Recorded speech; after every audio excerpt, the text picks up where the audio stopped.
¿Qué tal? Buen mediodía. Bienvenidos a la bancada. Estamos acá con toda la información de la Cámara de Diputados. Terminamos una semana donde tuvimos una sesión muy tensa que terminó abruptamente y se aproxima otra semana con una interrupción de feriado, pero ya con varias actividades confirmadas. A mi izquierda me acompaña, como todos los viernes, ella, Débora de Urieta. ¿Cómo le va? ¿Cómo va, Mauricio? Ella, ¿Todo bien? Débora de Urieta. Ella. ¿Te El Pato también me recuperaste dice ya de ella. los coletazos del miércoles? No te vi igual dando vuelta. No, ayer me morí. ¿Por qué, Jessy? Ayer no pasó nada. No, pará. Pero Pará, el paro, miércoles empecé a trabajar a las 6 de la yo el lunes, mañana. mirá. ¿Eh? Yo el lunes, mira. Ah, no, No, mirá que a la mañana no. está bien, está. Y terminé de trabajar a las 9:30 de la noche. Ayer estaba que no podía con mi vida. Necesitabas un día de descanso. Necesitaba un día de descanso, así que viste todo lo que pasó en el Senado. Creo que te vi por la tele. Sí, era yo, sí. Eras vos, bueno, Sí. lo seguí todo desde casa, todo el lío que era el Senado, porque encima no lo transmitían, bueno, todo un lío, así que no descansé tanto, pero no me recupero de la sesión del miércoles, si esa era la pregunta. Títulos del día.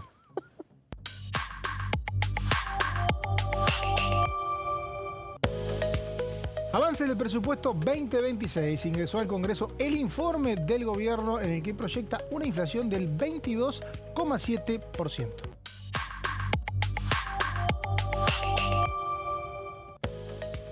Emplazamiento de emergencia sanitaria en salud pediátrica. Las comisiones de Acción Social y Salud Pública, Familia, Niñez y Juventudes, Presupuesto y Hacienda se reúnen el martes 8 a las 12 horas.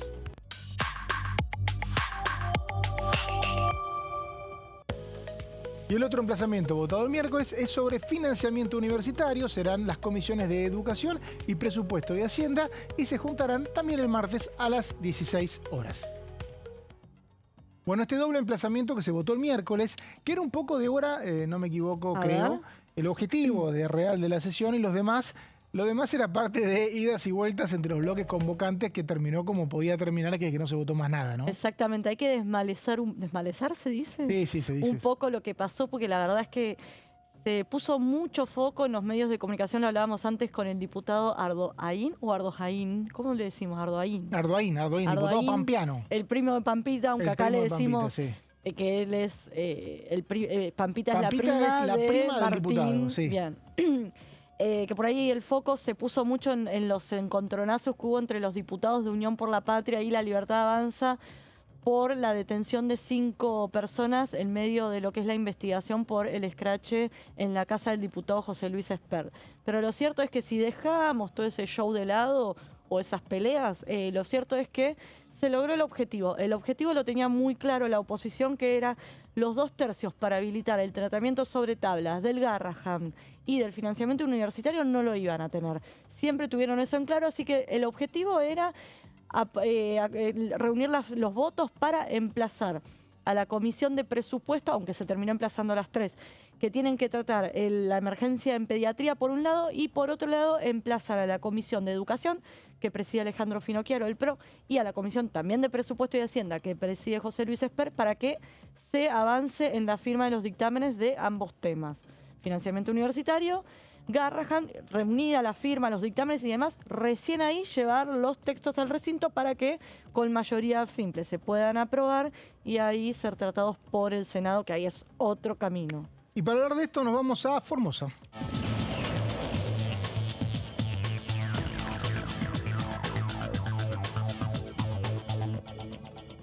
Y nos recibe el diputado Fernando Carvajal del bloque Democracia para Siempre, el bloque convocante de la sesión del miércoles. ¿Cómo le va, diputado? No, creo que no le va. Está congelado en este momento. Hace y es frío muy en raro Formosa. Congelarse en Formosa, inclusive en esta época. Ellos quieren zonas cálidas, no zonas frías. Ni en esta época te podés congelar en Formosa, o sea que debe ser alguna cuestión técnica que seguramente vamos a resolver. ¿Me escucha ahí, diputado? Sí, ¿qué tal? Ahora sí estoy. Claro, yo quería desmentir que se haya congelado en Formosa porque no creo que sea posible, ¿no? Pero mirá el suéter que tiene. No. No vaya a creer. Entre los muchos prejuicios que hay respecto a Formosa es creer que acá no hace frío. Y lo cierto es que nosotros estamos en un clima subtropical, por lo cual tenemos un invierno que es un invierno corto, es cierto, pero que es un invierno bastante pronunciado. Y en este par de semanas hemos tenido, la verdad, días de mucho frío, de Por supuesto, también tenemos heladas acá, así que esto es propio de los climas subtropicales, donde no tienen invierno en los climas tropicales, pero los climas subtropicales sí tenemos invierno y después tenemos una gran variación térmica porque llegamos a 40 grados en verano, pero bajamos a 0 y hasta 2 o 3 grados en invierno. Así que estamos pasando algunos días de frío, como podrán notar por el pullover. ¿Viste? Bueno, pero el miércoles no hizo frío en el recinto, la verdad que estuvo bastante caliente y recién mi compañera Débora Durieta, una amiga suya, No. me decía que coincidíamos en realidad de que si uno mira lo que eran los temarios y las intenciones de todos los bloques que convocaron, un poco lo que había, en lo que había coincidencia se cumplió el objetivo. Y el resto no terminó bien o ni empezó. ¿Qué opina usted? A ver, primero vamos a hacer una aclaración que tiene que ver con la realidad. Es que esto fue una decisión del bloque de Democracia para Siempre hacer esta convocatoria, no fue de la oposición. Más allá que hay un gran esfuerzo, y no lo digo por ustedes, pero sí lo digo por otros medios de prensa, hay un gran intento de invisibilizar todos los bloques del medio y solamente concentrarse en lo que pasa en Unión por la Patria y en los libertarios y sus bloques vasallos. Lo cierto es que hay otros actores en el Congreso. Nosotros de Democracia para Siempre, pero por supuesto que no lo hicimos de una posición. Bueno, se sigue congelando, en realidad, La imagen, frenando no la el clima. imagen. Ah, sí, el clima bueno, estaba también. contando algo que habíamos dicho, Débora, que es que justamente la sesión la convoca hace 15 días Democracia para Siempre. Lo que hubo el lunes fue una ampliación por pedido de Bloque Encuentro Federal, que se incluyeron los proyectos relativos a las retenciones a las exportaciones, y Unión por la Patria volvió, había convocado otra sesión con algunos temas. Bueno, le decíamos acá, nosotros dijimos que Democracia para Siempre era el convocante, pero usted no estaba molesto porque algunos medios lo habían eclipsado un poco. Sí, no, molesta. Sigue quedando la foto del Y no diputado solo los Carvajal. medios, es cierto que dividen al Congreso en dos, como libertarios y kirchnerismo, sino incluso hay una estrategia por parte del gobierno de meter a todos en la misma bolsa y hablar de kirchnerismo, ¿no? Y es lo que dice el diputado, invisibilizar un poco a estas fuerzas del medio, como podría ser Democracia para Siempre o Encuentro Federal, o algunos sectores incluso dentro del radicalismo de Rodrigo de Loredo, que no están ni en un extremo ni en el otro del recinto, ¿no? Bueno, acá Débora acaba de hacer de su intérprete de esta idea que hay de muchos medios de invisibilizar a lo que se conoce como bloques del medio, ¿no? Sí, efectivamente creo que esto pasa, pero digo, nosotros lo que aclaraba es que esta convocatoria que hicimos no la hicimos sobre la base de proyectos exclusivos de Democracia para Siempre, sino que incluimos temas que entendemos que son del interés general y de propuestas de discusión de todos los bloques, inclusive algunos donde hemos compartido con el oficialismo, como es con el tema de ley de juicio por jurado, que tratamos de dar esta discusión para corrernos del barro al que nos quiere llevar este enfrentamiento entre Libertad y Unión por la Patria y discutir el futuro del país. Pero ¿por qué no se trató juicio por jurado, diputado? Me sorprendió eso porque usted es parte del acuerdo y estuvieron todos de acuerdo cuando se dictaminó. Sí, por supuesto. A ver, la caída de juicio por jurado es lo que se llama daño colateral. Yo creo que si hubiésemos podido avanzar en el desarrollo de la sesión, hay acuerdo para avanzar con esto, pero lo cierto es que se terminó cayendo por decisiones políticas de La Libertad Avanza, que fue con la intención de bloquear esto, y la corresponsabilidad del bloque de Unión por la Patria, que compartía estos dos temas, pero que no quería avanzar, por ejemplo, en lo que tiene que ver con retenciones, porque no quiere votar junto con La Libertad Avanza en el rechazo a la reducción paulatina de las retenciones, y porque se niegan a discutir seriamente la ley de DNU, de las cuales ellos son padre y madre fundadores de ese esperpento jurídico inconstitucional, que hoy es la gran herramienta que tiene Javier Milei para desguazar el Estado y avanzar sobre los sectores más desprotegidos. Entonces, para impedir esta discusión, montaron el show de Titanes en el ring, porque eso es lo que visualizamos, esa es nuestra lectura política de lo que pasó, fue un show montado para impedir que se discutieran temas en los cuales Unión por la Patria tiene acuerdos sustanciales con los libertarios, y mantener este relato del enfrentamiento y la bipolaridad que quiere quitar del escenario a los sectores racionales que queremos discutir en serio el futuro del país. Hay algo que no entiendo, y es cómo los diputados del centro, junto con Unión por la Patria, no logran votar en el recinto alguna salida para la ley, para la Comisión Libra. Es la tercera vez, creo, que el tema se lleva al recinto y con argumentos reglamentarios el presidente de la Cámara, Martín Menem, logra frenar el tema. ¿Qué está pasando ahí adentro? ¿Cómo puede ser que ustedes son más que el PRO, la Libertad Avanza y los radicales con peluca, como le dicen ustedes y le decimos nosotros también? ¿Cómo puede ser que aún así no se destrabe ese tema? ¿Qué estás viendo ahí? Lo que estoy viendo es la mala praxis del presidente de la Cámara, Martín Menem, que está impidiendo el normal funcionamiento. Y a esto hay que retrotraerse a la decisión que se tomó en el mes de diciembre de darle un nuevo año de mandato. Yo en lo personal sostuve de que Martín Menem ya no debía haber sido presidente este año porque ya teníamos indicios de este tipo de manejos. Lo que está haciendo es llevar la situación del funcionamiento de la Cámara al borde de la ruptura y la violencia cuando se niega, por ejemplo, a someter la interpretación del reglamento a la decisión del Pleno. Ahí es donde la cuestión se tranca y en esto hay un uso patoteril por parte de Martín Menem del poder que tiene como presidente e impide que la mayoría que hay en la Cámara interprete el reglamento y permita salvar. ¿Por qué? Porque son parte del bloque de la impunidad y encubrimiento que va a hacer todo lo posible para impedir el funcionamiento de la Comisión Cripto. ¿Y qué crees que les preocupa al gobierno o a Martín Menem en este caso, que fuerza la historia reciente del funcionamiento de la Cámara, los emplazamientos que dio durante el gobierno de Alberto Fernández, demuestran que los emplazamientos no tienen que estar en temario ni se tienen que llevar hacia el final de la sesión para que avancen? ¿Por qué crees que hay tantas estrategias para frenar que avance una comisión investigadora que al final del día no es que lo va a meter preso al presidente Javier Milei? ¿Por qué tanta preocupación por el tema si dicen que el presidente es inocente? ¿Se me congeló otra vez? Creo que sí, no creo que haya dudado tanto en responder.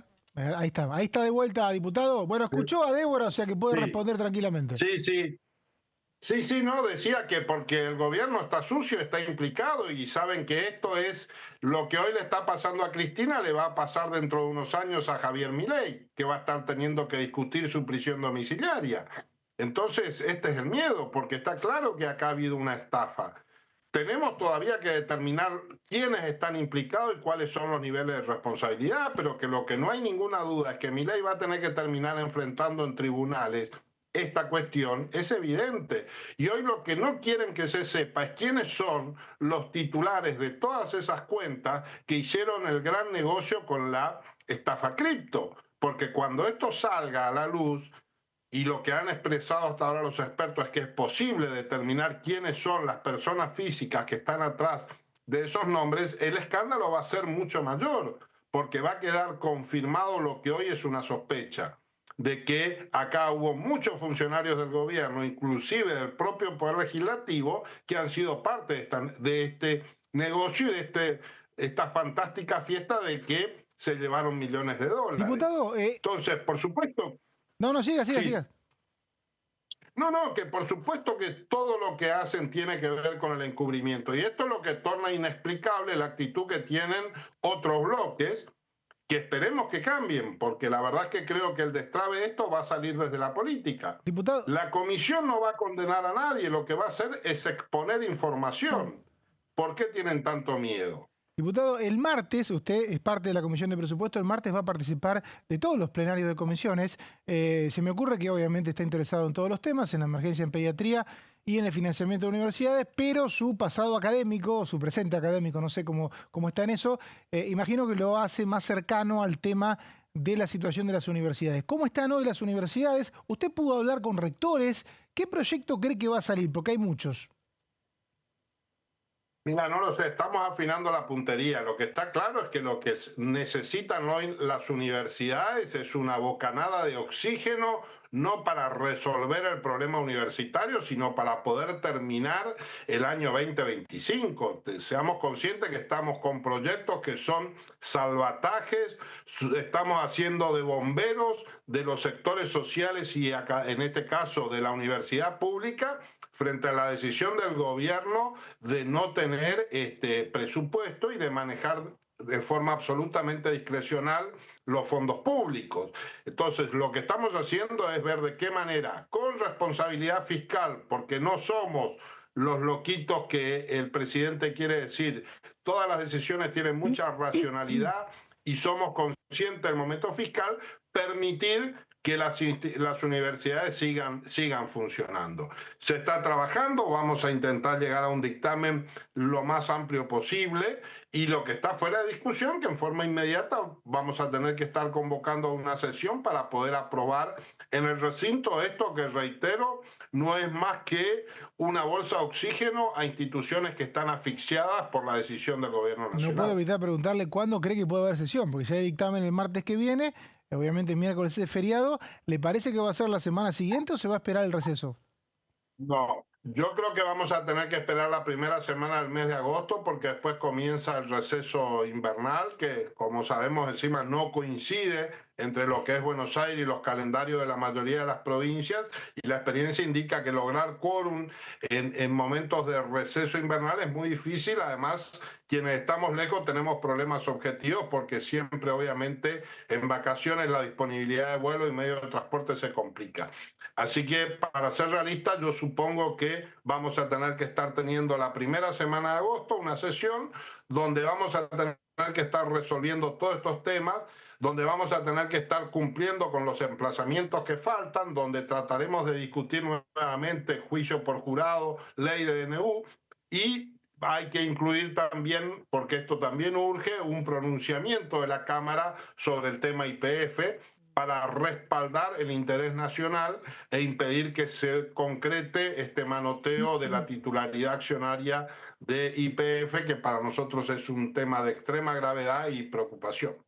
¿La tercera será la vencida? ¿Imagina que este año finalmente el Congreso aprobará un presupuesto que tenga como autor a Javier Milei? El primer año, pese a que le pidió a Sergio Massa que no presentara presupuesto, cuando asumió como presidente, el presidente Javier Milei no presentó presupuesto. El segundo año, el oficialismo se negó a tratarlo en presupuesto. ¿Cree que este año va a cambiar algo o vamos a estar otra vez con el presupuesto redactado en 2022? Yo creo que el gobierno va a continuar en su camino de ilegalidad, de ilicitud y de discrecionalidad y de falta de transparencia. Seguramente va a ser nuevamente un circo político como el que hizo el año pasado en la presentación del presupuesto, y luego Esper, en caso de ser reelecto, va a continuar con el festival de freezer que tiene en la Comisión de Presupuesto, y no se va a lograr avanzar. El gobierno no quiere presupuesto. ¿Por qué? Porque el presupuesto es un símbolo de la legalidad y la transparencia. Y un gobierno que ha hecho de la ilegalidad, el ocultamiento y la clandestinidad un modo de manejar los fondos públicos, es lógico que va a impedir que se tenga un presupuesto. Esa es mi proyección. Ojalá que me equivoque y que aparezca un nuevo Milei, un nuevo Caputo, un nuevo Franco, que abandone las banderas del... Ay, quería escuchar qué bandera era. Volvió a congelarse. Pero esta vez ya tenemos el dato de que hace frío en Hace Formosa. frío, exactamente, así que o sea que tampoco es tan desubicada la imagen de un formoseño congelado. Dijo que había 0 grados, -2. Sí, mucha amplitud 1. térmica. Exactamente, mucha amplitud térmica en el año, no en el día. No en el día, exactamente. Ahí volvió. Bueno, escuchábamos, decía que cree que usted no va a presentar el presupuesto. Le pregunto, para completar la entrevista. No, yo creo que va a ser, creo que va a ser una presentación, un show mediático de tipo político como el que hizo el año pasado. Recordemos que este año, el año pasado, el presupuesto fue presentado en un acto payasesco que yo me negué a asistir, y lo bien que hice, donde fue el presidente yo creo que era con Yuyito González, no me acuerdo, todo un circo asqueante que hicieron para presentar el presupuesto. Y después el presupuesto no lo trataron. Yo creo que ahora van a repetir esto, van a hacer algún circo. No sé si tendrán a alguien nuevo para poner ahí como primera dama, estarán en ese trámite, y luego no va a darse tratamiento. Lo que decía es porque este es un gobierno que hace de la clandestinidad y la discrecionalidad del manejo de los fondos públicos su modo de ser. Diputado, usted integra la Comisión de Mercosur. Esta semana se realizó el plenario de jefe de Estado del Mercado Común del Sur. Argentina le dejó el lugar a Brasil. ¿Qué opina de la cumbre y qué opina de lo que puede aportar esta comisión? Bueno, la verdad que la comisión estuvimos trabajando al principio bajo el impulso de Mirabella, ahora hemos entrado un poco en un impasse de no demasiada acción. Esta semana se reunió solo para elegir autoridades, esperemos que tenga alguna acción, sobre todo en defensa del Mercosur, frente a la clara intencionalidad que tiene el presidente Milei de afectar el funcionamiento del Mercosur. Para nosotros Mercosur sigue siendo el gran proyecto. ¿Para qué sirve el Mercosur? La gran duda que se planteó en la cumbre y los jefes de Estado. ¿Para qué sirve el Mercosur? Yo creo que el Mercosur sirve para ser más poderosos en un mundo fragmentado. Cuanto más divididos estemos, en peores condiciones vamos a negociar. Cuanto más fuertes seamos, cuanto más nos juntemos quienes tenemos coincidencias históricas, compartimos un territorio y compartimos sobre todo un futuro común, me parece que somos más fuertes para negociar en mejores condiciones en un mundo multipolar como el que estamos atravesando. Ahora, esto claramente son definiciones ideológicas. Milei, por supuesto, no tiene esta mirada. Él quiere que seamos un país, el estado número 53 o 54, no sé qué número le tocará de Estados Unidos, y que estemos sometidos a los designios de Estados Unidos. Esta no es nuestra mirada. Nosotros creemos en la constitución de un bloque regional que separe, que negocie en condiciones de igualdad con los otros grandes bloques del mundo. Por supuesto que hay tensiones internas dentro del propio bloque, que es natural, es propio de un proceso de integración económica, social y cultural como aspira a ser el Mercosur, pero nosotros como definición política, ideológica e histórica ratificamos que el Mercosur es la herramienta para la construcción de un país mejor. Gracias, diputado Fernando Carvajal, de Democracia para Siempre. Gracias por el contacto. Ha sido un gusto, gracias. Escuchamos a uno de los protagonistas de la sesión del último miércoles. Si te parece, Débora, nos vamos a una pausa. Vamos. Enseguida volvemos con más La Bancada.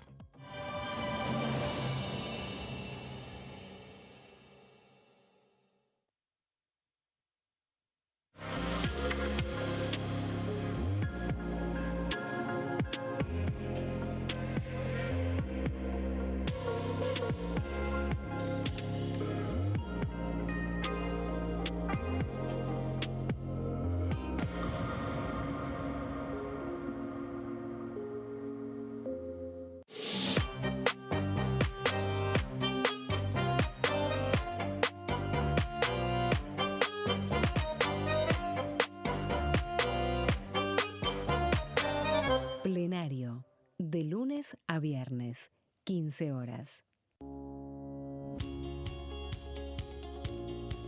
La Cámara de Diputados tiene 257 miembros. Los diputados debaten y sancionan leyes que rigen en todo el territorio nacional. Algunas de las más importantes son el presupuesto de gastos generales del Estado, el Código Civil, el Código Penal, la forma en que se rige el trabajo, las jubilaciones, entre tantas otras. Además, controla y hace un seguimiento de las políticas del Poder Ejecutivo a través de la visita de diferentes funcionarios o el pedido de informes, así como la posibilidad de realizar juicios políticos a los funcionarios. La duración de los mandatos de los diputados es de 4 años y pueden ser reelegidos indefinidamente. Desde el momento en que asumen y hasta el final de su mandato, no pueden ser acusados, interrogados judicialmente, ni molestados por las opiniones o discursos que imitan desempeñando su mandato. Son requisitos para ser diputado tener al menos 25 años, 4 años de ciudadanía argentina y haber nacido en la provincia por la que se postula o haber residido en ella los 2 años precedentes. Se agrupan en bloques que expresan partidos políticos o afinidad ideológica. Existen también los monobloques integrados por un solo diputado.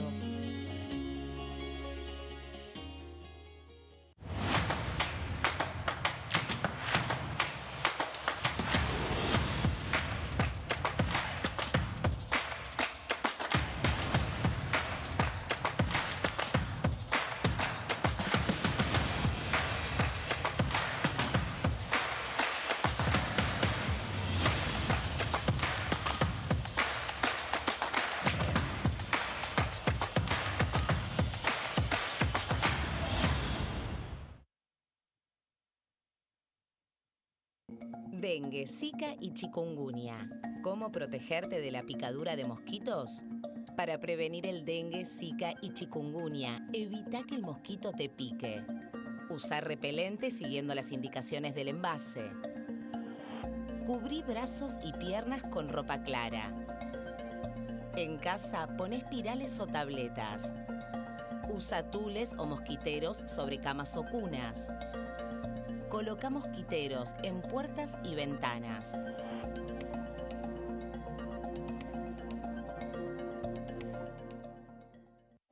Elecciones legislativas 2025. Lo que necesitas saber. El 26 de octubre, cada provincia elegirá a sus representantes en la Cámara de Diputados de la Nación. ¿Sabés qué bloques renuevan bancas? Este año se renuevan 127 bancas, la mitad de los diputados. Unión por la Patria renueva 46 bancas. El Bloque de la Libertad Avanza renueva 8 bancas. El Bloque del PRO renueva 21 bancas. La Unión Cívica Radical renueva 11 bancas. Encuentro Federal renueva 7 bancas. Democracia para Siempre renueva 9 bancas. El Bloque del Frente de Izquierda renueva 4 bancas. Coalición Cívica renueva 4 bancas. Otros bloques renuevan 17 bancas. Elegí a tus representantes, tu voto, tu voz, tu futuro. Para más información, ingresá en www.argentina.gov.ar/elecciones-medio 2025.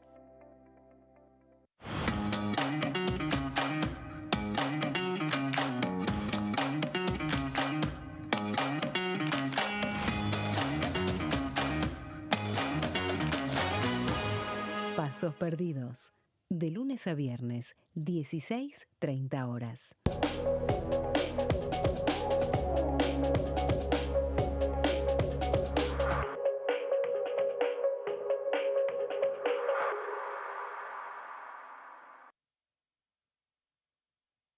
¿Qué diferencia hay entre la Cámara de Diputados y la Cámara de Senadores?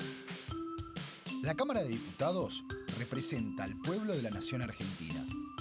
Esto significa que las provincias más grandes y con mayor cantidad de habitantes tienen muchos más diputados que las provincias más pequeñas. La manera de establecer las cantidades es proporcional. La Cámara de Senadores representa a las provincias. Cada provincia envía 3 senadores al Congreso Nacional. El total de senadores es 72, dado que las provincias argentinas son 24. Este es un número fijo. Por ejemplo, la provincia de Buenos Aires cuenta con 70 diputados nacionales y la provincia de Tierra del Fuego con 5. Pero tanto la provincia de Buenos Aires como la de Tierra del Fuego cuentan con 3 representantes cada una en el Senado de la Nación. Cada 2 años, el Congreso Nacional renueva la mitad de sus diputados y 1/3 de sus senadores nacionales. El mandato de los senadores es de 6 años, mientras que el de los diputados es más breve, dura solamente 4 años.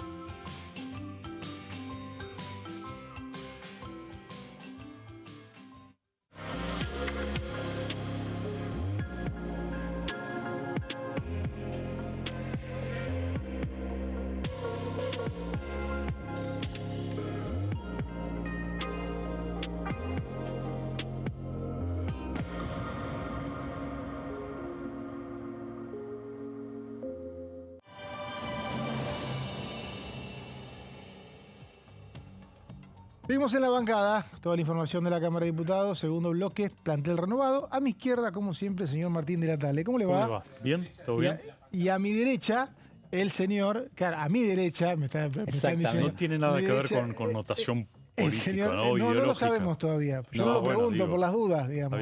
Lo dije a mi izquierda como siempre porque te sentás. Y a mi derecha, claro. el señor Marcos Solabarrieta. Gonzalo Solabarrieta. Siempre Claro, te confundo con Marcos. no pasa nada. Sí. Bueno, en este caso dice a la izquierda, hay que ver el pensamiento a la izquierda de Mauricio. Exacto. O sea, a mi Claro, izquierda. hay que ver a la izquierda. ¿Cuál de- sería el pensamiento de izquierda de Mauricio? Sí, Y es él cierto. a mi derecha. Tenemos acá al señor Embón que nos está explicando bien Claro. todo. Te está El que haciendo está una viendo la asesoría, pantalla dice que el plano de 3 que estamos, claro, viendo qué es mi izquierda y qué es mi derecha, exactamente. Claro, El que está ahí viendo la estamos. pantalla puede ver exacto. Bueno, a la derecha de la pantalla está él, exactamente. Está Martín de Natale, bueno. Ah, claro, a la derecha de la pantalla Claro, a la derecha está. a la izquierda de la pantalla está el señor Gonzalo. El conductor sería yo. ¿Y quién es el conductor del programa que viene? Horacio Embón, que si no se dan cuenta, Que es la voz que es la escuchan voz de que fondo, escuchan ¿no? acá. La Entonces voz. yo digo a mi derecha, a mi izquierda, y me seguía acá el señor Gonzalo respecto a qué será hacer mi izquierda y mi derecha. Pero de un poco de lo que se habló ayer, la izquierda, la derecha, el centro, es en el Palacio San Martín, la cumbre Sí. del Mercosur. Los Exacto. jefes del Mercosur, aunque a nivel internacional ya no sé si se habla de izquierda o derecha, se habla de progresismo, Ah, de bueno, sí, nacionalismo, no, o sí, ya hablan de izquierda sí, derecha. claro, claro. De hecho, ¿Cómo la pasaste, Martín? A 2 ver. días encerrado ahí en no, el no, Palacio los 2 San días Martín. no, pasé raudamente. Ayer fue el día más importante porque fue la reunión de presidentes. El día anterior fue la reunión más técnica de los cancilleres, donde prepararon el documento final que firmaron los presidentes en el día de ¿Cuáles ayer. son los puntos en común que puede haber entre los Bueno, presidentes? a ver, puntos en común. Un punto en común que no es menor es la ampliación, es un tema técnico pero comercial y que hace a la economía de cada uno de los países, la ampliación del arancel externo común. La ampliación, sí, en 35%, pero más la más ampliación productos. de las excepciones De las excepciones. que van a tener bien. en 50 productos cada uno de los países miembros del Mercosur, o sea, se amplió a 50 productos más que van a estar exceptuados, con lo cual, para el caso de la Argentina, que era algo que lo estaba pidiendo, son 50 productos más que puede ofrecer la Argentina al listado de 100 que ya tenía. Tiene ese para- 35% de arancel que es el arancel externo común. Claro, para ir a negociar a los Estados Unidos, por ejemplo, decir, señores, con esto puedo negociar arancel cero, que es un poco el plan de negociación que tiene Milei para el programa de adecuación arancelaria de Donald Trump del 10% que estableció para la Argentina. Es interesante lo que plantea Martín, porque a veces cree que la gente a veces cree que estas cumbres no sirven para nada. Y justamente a partir de los puntos en común que puede haber, porque para eso tenés que Claro. roquear de lo lindo, llegás a resultados que impactan en la vida cotidiana. Porque Sí, claro si que se sí. pueden exportar más productos, va a haber un montón de economías importar. regionales. O importar. Exactamente. En este caso sería las dos cosas, ¿no? Sería porque Claro, exactamente. bueno, el comercio exterior puede favorecer a ciertos sectores y para resolver eso, como es tan cerrado el Mercosur, tiene un arancel externo común Claro. que firmaron todos los presidentes y no se puede cambiar si no lo firman todos. Exacto. O sea, ¿qué hacen falta estas cumbres? Más allá de que lo que salga a veces en los medios, no es lo que sale en los medios, es lo que más se resalta o lo que más se viraliza, es si un presidente saluda a otro, si Claro. comen, que es aburrido. No, después hay temas muy técnicos, que yo, el tema, por ejemplo, rotulado nutricional para alimentos común. Viste, cuando vos vas a comer o a tomar algo, dice, más allá de los octógonos, dice tanto de nutrición, tanto de sodio, tanto de magnesio, bla, bla, bla. Todo eso es la idea de hacer un etiquetado común para todos los productos de todo el Mercosur. Con el etiquetado frontal, que sería que es lo que acá hay una ley, Exacto. eso ahora se cambiaría por un etiquetado regional. Regional de Eso todo es el una Mercosur. bomba. Bueno, eso Sí, es una por bomba, claro. Eso sí. es una bomba, porque acá Sí. estuvimos varios meses, en 2022, 21-22, discutiendo Sí, ese tema, y justamente uno de los reparos que había de No es varios de los sectores- octógonos, ojo. Bueno, No pero los sería Ah, lo de la mismo. tabla nutricional. Sí, dice. es la tabla nutricional, Bueno, exactamente. pero un poco Pero derivaría una de tabla eso. nutricional común para todo, digamos, común en el sentido de que sea que se Los pueda valores, leer cómo se toman los valores. en forma uniforme, sí, sí. exactamente. Claro, porque lo que importaba era que en ese momento lo que planteaban a muchos sectores que Argentina exportaba algo así como 1.500 millones de dólares en productos alimenticios. No, importaba. Claro. Importaba. Argentina la idea de que alimenta mucha gente no es cierto. Tiene granos, pero no los productos elaborados los importa. Y después, un tema que atañe digo, también... Si le poníamos etiquetas, lo que decían ahí, si le poníamos etiquetas a los productos nuestros, no los íbamos a poder vender acá, íbamos a aumentar la importación, porque Brasil no tenía etiqueta y nosotros sí. Exactamente. Eso, con esto que decís me da la sensación que se allana el camino. La idea es unificar, claro, exacto. Y después el otro punto que atañe al Congreso también, que va a tomar cartas en el asunto en algún momento, el Congreso es el acuerdo Mercosur-EFTA. Se firmó eso, ¿no? Que se firmó, exactamente. ¿Recordás EFTA qué son eso? EFTA es son 4 países de Europa, estamos hablando de Liechtenstein, que es un pequeño país, Noruega, Islandia y Suiza. Entonces, a partir de este acuerdo de libre comercio... Claro, pero impacta, como vos decís, en la vida cotidiana. Que si mañana querés importar un chocolate de Suiza, lo vas a pagar a 0 arancel. Es decir, te va a salir más barato de lo que sale ahora. Para eso tiene que aprobarse, claro está, en cada uno de los parlamentos. En cada uno de los parlamentos de los países. De los países en cuestión. Esto puede demorar, lo dijeron en la cumbre, hasta 2 años, ¿no? Para que se ponga en práctica. Bueno, eso lo va a elaborar seguramente pronto Fernando Iglesias, que es el que maneja la Comisión de Relaciones Exteriores. Estuvimos ayer en el Senado, donde uno de los proyectos que avanzó, doble dictamen tuvo, aunque un dictamen está muy discutido, es la emergencia en discapacidad que antes se aprobó en esta Cámara y el señor Gonzalo tiene todo. Sí, estudiaste todo, ¿no? Sí, Mauri, exacto. Estaba repasando un poco lo que fue la comisión ayer de población, en donde en el Senado, lógicamente, hablamos. Se llevó a cabo esta reunión que básicamente estamos a un mes exacto, el 4 de julio, que es hoy, es un mes exacto de lo que fue la aprobación acá en diputados en la sesión especial el 4 de junio pasado, la media sanción de este proyecto de emergencia en discapacidad que ha propuesto quien preside la Comisión de Discapacidad, Daniel Arroyo, y que llegó a buen puerto. Rápidamente en el Senado se dio la aprobación de este proyecto que puede llegar a tener la sanción completa el jueves próximo, porque hay un pedido de sesión especial en el Senado en donde podría ingresar este tema, es decir, muy rápido el tratamiento de una iniciativa que posiblemente, en el caso de que salga favorablemente, todavía está en discusión si se va a dar lugar o no a esta sesión.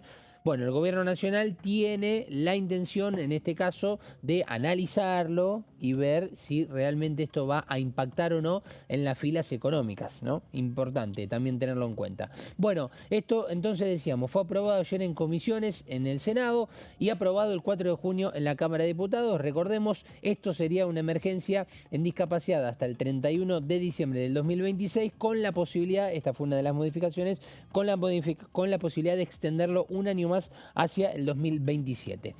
¿Qué modifica esto? Bueno, algunas leyes y decretos vinculados a el área de discapacidad y adopta medidas legislativas, ejecutivas y administrativas. Vamos a ir a la siguiente placa para entrar un poco más en cuestión. ¿En qué le cambia, obviamente, esta emergencia? La emergencia es hasta 2027, ¿no?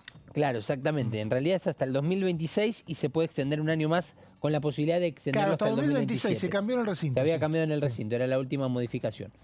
Bueno, lo que básicamente trata de asegurar es mejorarle a las personas con discapacidad y también en su entorno todo lo que tiene que ver con mejorarle la vida en general, la salud, la habilitación en algunas cuestiones de trámites y demás, la rehabilitación, un tema muy importante en cuanto al tema físico, también pensemos en esto, la educación en cuanto a lo que tiene que ver con talleres, con la posibilidad de aprender algunos oficios, la protección social y lo que decíamos del trabajo también. Hoy está pasando una situación bastante complicada que lo ha hablado y mucho aquí en la pantalla de Diputados Televisión, en el recinto, el diputado Daniel Arroyo, con todo lo vinculado a, por ejemplo, lo que son los servicios de transporte para las personas con discapacidad, que tal vez no están en las mejores condiciones económicas y al no haber un presupuesto destinado precisamente a esto, se pierde la posibilidad de perder gran cantidad de trabajadores que están en el servicio de transporte de las personas con discapacidad. Son parte de las prestaciones. De las prestaciones. Uno de lo que tiene este proyecto de ley, que de lo más importante, para mí lo más importante, es que actualiza las prestaciones, o sea, las aumenta con un valor retroactivo a diciembre de 2023 y sobre todo las indexa para adelante, que esto último es muy importante porque quienes acceden a una prestación o quienes pagan una prestación a través de una obra social, por lo menos pueden tener alguna previsibilidad con el prestador. Si no, el prestador no sabe lo que va a cobrar y ahí se genera un vínculo bastante costoso y hay servicios que no se están dando. Uno de ellos es el transporte, después todas las terapias habidas y por haber que requieren lo que se conoce comúnmente como un nomenclador.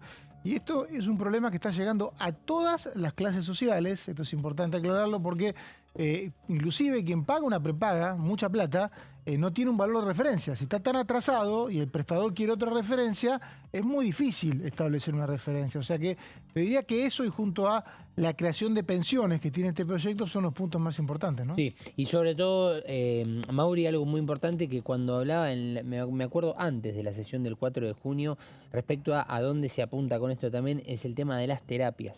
La cantidad de terapias que hay que son fundamentales para las personas con discapacidad. Bueno, propone básicamente que la Agencia Nacional de Discapacidad y el Consejo Federal articulen justamente todo lo vinculado a los lineamientos de la certificación a la hora de cuando se va a adquirir, por ejemplo, el certificado único de discapacidad, teniendo en cuenta condiciones, ¿no? Físicas, mentales, intelectuales, sensoriales y sociales de las personas. Acá se expande todo lo vinculante a el significado del concepto de discapacidad y lo que tienen que tener en cuenta a la hora de la certificación del certificado único de discapacidad. Sí, hay un dato importante ahí, Gonza. Sí. No se puede improvisar con esto porque Argentina adhirió a la Convención por Discapacidad y tiene rango constitucional. Entonces lo que tiene rango constitucional está por encima de las leyes, de lo que se aprueba acá. Entonces no se puede improvisar y tampoco ningún juez y ningún poder ejecutivo pueden ignorar esta definición. Exactamente.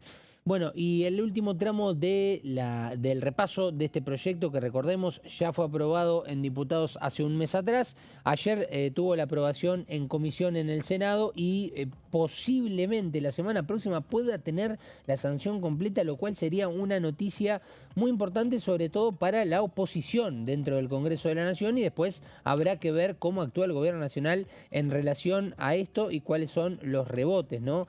Las consideraciones. Última placa para repasar este tema. Bueno, esto que decíamos, cambia la definición de personas con discapacidad en el concepto, lo que se entiende por persona con discapacidad.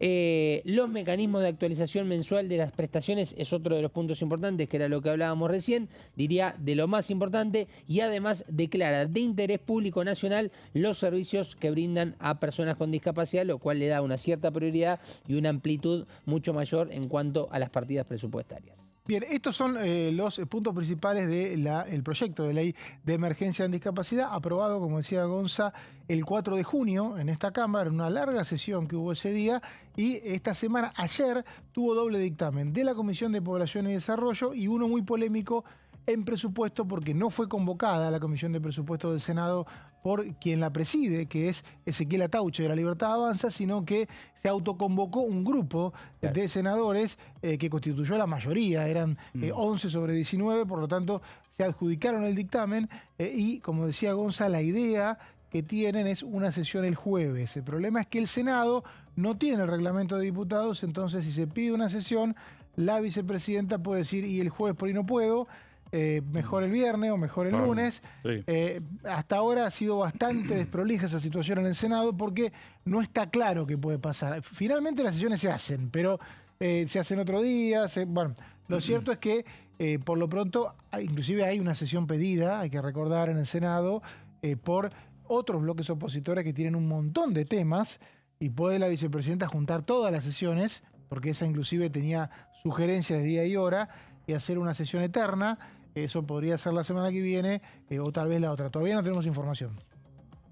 Por lo pronto, mientras tanto, vamos a esperar qué ocurra con esta definición del Senado, pero también hay otro tema en el Senado que ayer se dictaminó que tiene que ver con los aumentos jubilatorios, que son 7,2% y a 110.000 pesos el bono, que hoy es 70.000. Otro de los proyectos aprobados el último 4 de junio acá en diputados que el Senado quiere avanzar, ¿no, Martín? Recordemos que el Poder Ejecutivo ya adelantó que el presidente Javier Milei vetaría todo esto en el caso de que salga sancionada por ley. Es un costo político alto, pero el gobierno está dispuesto a hacerlo en función de la regla de oro número 1 del presidente, que es déficit cero y no aumentar las cuentas públicas. Lo que indica esto, y al fundamentar esta postura, el gobierno dice que la sumatoria de todos los gastos que implicaría estos temas, discapacidad, movilidad jubilatoria, la reforma jubilatoria que está, todo esto que está en el Senado y que comentábamos recién, hace al 1,8% del PBI. Es decir, el gobierno dice, estamos obviamente tratando de que no aumente el PBI, el gasto público, y nosotros lo que hacemos es aumentar el gasto público en función de estas propuestas, con lo cual se nos va a comparativamente a lo que significa el 1,8 del PBI, lo cual para el gobierno es mucho y está dispuesto a correr con este costo político de vetar estas leyes que son sensibles en términos de cuestiones sociales. Sí, ¿no? El punto ahí es que el 1,8 es la sumatoria de todos los gastos que implicarían estos proyectos. Hay quienes dicen que también hay algunos beneficios que pueden llegar a compensar esos números, pero el gobierno todavía no tiene una contrapropuesta de decir, bueno, 1,8 es un montón, pero puedo tomar esto y en tal caso hacer un pequeño aumento, porque los retrasos que hay, por ejemplo, en las prestaciones, es ínfimo lo que tiene de costo fiscal. Y no hay una contrapropuesta, por lo tanto puede llegar a ser complicado un veto total. Nos vamos a viajar acá cerquita, a la provincia de Buenos Aires.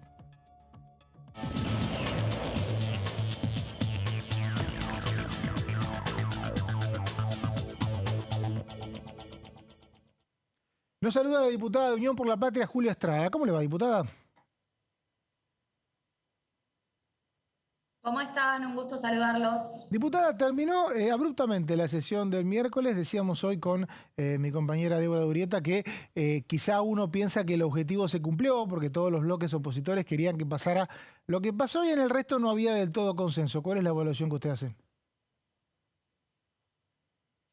La evaluación que hago es que es un papelón que tercera, cuarta vez el presidente Menem, junto con la bancada de La Libertad Avanza, junto con la complicidad del PRO y algunos otros diputados más, decide esconder, encubrir lo que pasó con Libra. Nosotros venimos impulsando, vos lo sabés muy bien, Mauricio, una comisión investigadora que a los efectos de la decisión de Menem no funciona, tiene un empate 14-14 que hace inviable cualquier investigación. Incluso tuvimos que tener invitados periodistas la vez pasada porque no podemos citar a quienes están involucrados en la estafa. Y lo que sencillamente teníamos que hacer era avanzar con el proyecto de Ferraro, proyecto que yo acompaño junto con otros integrantes de mi bloque, y que Menem decidió que tenía que ir al final por capricho, nada más que por eso. Me parece que luego de aprobado Garrahan, luego de aprobadas universidades, que estaremos el próximo 8 tratando, nuestro objetivo tenía que ver con que Libra se pudiera destrabar. Y frente a un nuevo intento de trabarlo, estaba claro que la sesión para nosotros no tenía sentido. ¿Se puede destrabar? ¿Cree que puede haber una reunión de comisión? ¿Cuál es la estrategia hoy de Unión por la Patria? Primero se tiene que aprobar el proyecto que nosotros estamos presentando, que establece que la elección del presidente se hace en virtud de la representación de los bloques que tienen los integrantes que votan. Es decir, llevamos la representación que cada diputado tiene en el recinto a la comisión. Por ende, cada diputado no vale uno, sino que vale la bancada que tiene detrás. Creo que eso es lo mejor que podemos hacer. De otra forma, seguimos 14-14, vos lo sabés muy bien. Diputada Estrada, ¿cómo le va? Gonzalo Solabarrieta la saluda. Me gustaría saber su opinión respecto a lo que ha sucedido en el Senado y la posibilidad que esta semana haya, la semana próxima... Me dicen que se acaba de cortar la transmisión, estamos con un día complicado, no tiene que ver con la distancia, se ve, porque se cortó Formosa y ahora se corta la provincia de Buenos Aires, seguramente algún domicilio acá cercano, o sea que tiene que ver con conectividad. Es todo igual. Si llamamos a Italia pasaría lo mismo, pero quedaría de otra manera, quedaría más normal, ¿no? Por lo pronto estaba hablando la diputada Estrada de lo que tuvo que ver con el cierre de la sesión del último miércoles, abrupto, con algunas escenas semiviolentas o violentas entre diputados. Pero adelantaba un poco cuál es la jugada, ¿no? ¿Cuál sería? No, digo, la próxima jugada del kirchnerismo sería llevar a la comisión y avanzar con esto cuanto antes. Pero necesitarías otra sesión para emplazar. Exactamente. Yo creo que vamos a ir por eso, como una jugada de ese estilo, porque si se mezcla con otros temas, claramente se puede llegar a empantanar y después tenés que tener el número. Sí, claro. Porque esto es muy variante, ¿no? ¿Y cuándo? ¿Y cuándo esa sesión? ¿Y cuándo esa sesión? A ver, recordemos que el caso Libra empieza porque una sesión tuvo 2 o 3 votos que nadie esperaba. Bueno, estamos de vuelta con Julia Estrada. El señor Gonzalo tiene una pregunta. Sí, básicamente una reflexión en base a su opinión, diputada Estrada, sobre, el tiempo que fue bastante veloz para la aprobación en el Senado en las comisiones y que posiblemente la semana próxima existe una posibilidad de que se sesione por 2 temas importantes, uno que tiene que ver con la emergencia en discapacidad y el otro vinculado a las jubilaciones. Sería ideal que el Senado pueda dar la otra media sanción, es decir, pueda sancionar definitivamente ambas leyes. Quiero recordar, porque del otro lado seguramente nos están escuchando, nosotros ni siquiera estamos pidiendo un aumento real de las jubilaciones.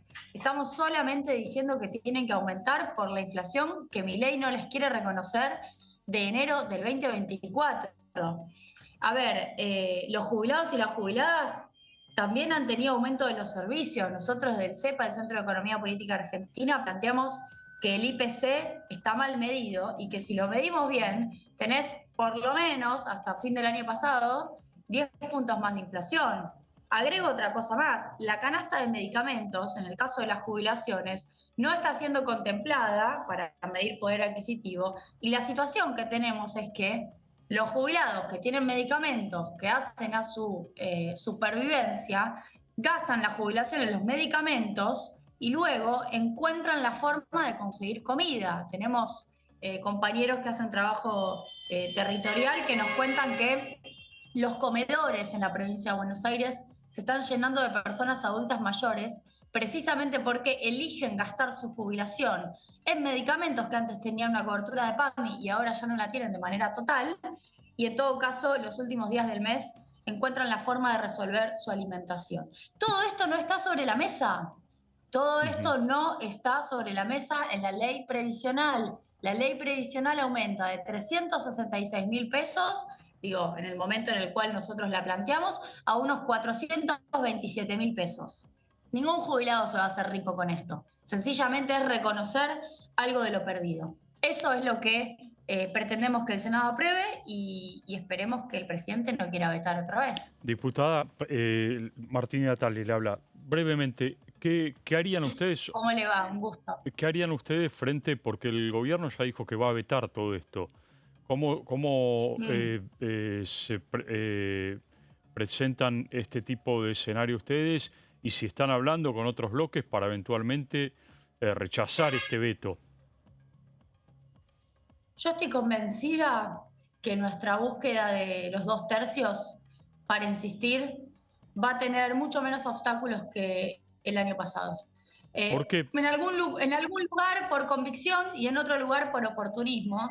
Algunos diputados no querrán en un año electoral quedar en contra de un aumento de las jubilaciones por inflación, sencillamente de eso. Y me parece que va a ser difícil para el gobierno volver a frenar. Tengo esa expectativa cuando llegue el momento, recién todavía estamos esperando el tratamiento en el Senado, cuando llegue el momento lo discutiremos. La última, diputada, recién hablaba de cómo se mide la inflación y siempre hay una discusión de cómo se mide. Algunas personas que viven en el exterior, que vienen a Argentina, siempre me dicen acá hay cosas ridículamente caras y también ridículamente baratas, como por ejemplo todo lo que es subsidiado, el transporte, varias cuestiones. ¿Cómo mediría usted la inflación? Porque hay personas que creen que la inflación es más de lo previsto. Hay personas que por ahí naturalizan algunos costos económicos que tienen todos los gobiernos. ¿Cómo la mediría usted? ¿Qué cambios haría? Nosotros tenemos un informe publicado, los invito a ver la página del CEPA, www.centrocepa.com.ar. Tenemos notas publicadas junto con Hernán Lecher en donde explicamos que los ponderadores que hacen a gas, luz, servicios en general, te agrego el peso de la nafta, por ejemplo, no tienen la incidencia que deberían tener en la medición del IPC, porque el gobierno deliberadamente, el INDEC se resiste a hacerlo, a actualizar, utiliza una encuesta vieja, la encuesta de gasto de hogares, más bien conocida como ENGO, que utiliza el gobierno, es del año 2004-2005, es decir, bienio 2004-2005. Estamos en el 2025 y usa una encuesta que tiene más de 10 años. Y lo que nosotros decimos es, hay una encuesta anterior, que ni siquiera es de los K, es del gobierno de Macri, es decir, durante el gobierno de Macri. Sería bueno incluso que hasta dejemos de ponerle a las estadísticas la extracción política como muchos periodistas hacen. Y durante el gobierno de Macri se hizo una nueva ENGO, una encuesta de gasto de hogares, y no se usa. Esa encuesta arrojaría una ponderación levemente superior, ni siquiera uno podría decir representativa del consumo 2025, porque además estos procedimientos de relevamiento de datos llevan tiempo, cuestan plata, el INDEC no los puede hacer cada 5 minutos, pero hay una última encuesta que el INDEC no usa. Nosotros, ¿qué hicimos, Mauricio? Actualizamos el IPC con los ponderadores de esa encuesta, que es lo que el INDEC debería hacer. Lo hemos planteado públicamente y hasta tenemos el acuerdo del Fondo Monetario Internacional. Podemos decir que el FMI está de acuerdo con el CEPA, el FMI está de acuerdo con algo que yo como diputada vengo planteando, porque en su último informe le dijo al gobierno de Milei que cambie la medición del Perdón, IPC, ¿y ahí que lo tiene que actualizar. diputada, perdón, ¿y ahí cuánto le da el índice de inflación en esa...? Para redondear, 10 puntos más. 10 puntos más. 10 puntos más. Lo cual significa, para todos los números de pérdida de poder adquisitivo, 10 puntos más de pérdida de poder adquisitivo. Te doy el ejemplo de los salarios registrados privados, es decir, los que discuten paritaria bajo convenio colectivo y no son sector público. Extraigo sector público. Hoy están prácticamente, cuando uno mira la curva, pueden también ir a los informes del CEPA, luego me los piden por WhatsApp y se los mando, en el mismo punto de poder adquisitivo que en noviembre del 23, usando el IPC de INDEC. Es decir, volvieron al mismo lugar. Podemos decir, a pesar del gobierno, volvieron al mismo lugar porque el gobierno está obsesionado con una pauta de 1% en la paritaria. Que, por cierto, para los empleados legislativos, ustedes lo saben muy bien, los está afectando muchísimo. Ahora bien, si nosotros a esa medición, que lo lleva al mismo lugar de noviembre del 23, le ponemos el IPC bien medido, quedan 10 puntos más abajo. Es decir, quedan en 90, con un número índice 100. Por ende, perdieron 10 puntos. Los que mejor negociaron perdieron 10 puntos. Imagínense, cuando me meto en sector público, perdieron 23 puntos. Esto desde que asumió Milei. Si lo comparo con el 2015, cuando Cristina era presidenta, da mucho peor. Diputada Julia Estrada, de Unión por la Patria, gracias por el contacto. Por favor, un gusto. Y sin mucho más tiempo, gracias Martín. Un gusto. Y gracias Gonza. Gracias Mauri, buen fin de. Volvemos el lunes acá a las 13 en la bancada. Los dejo con Horacio Umbón, que hoy estuvo hablando bastante.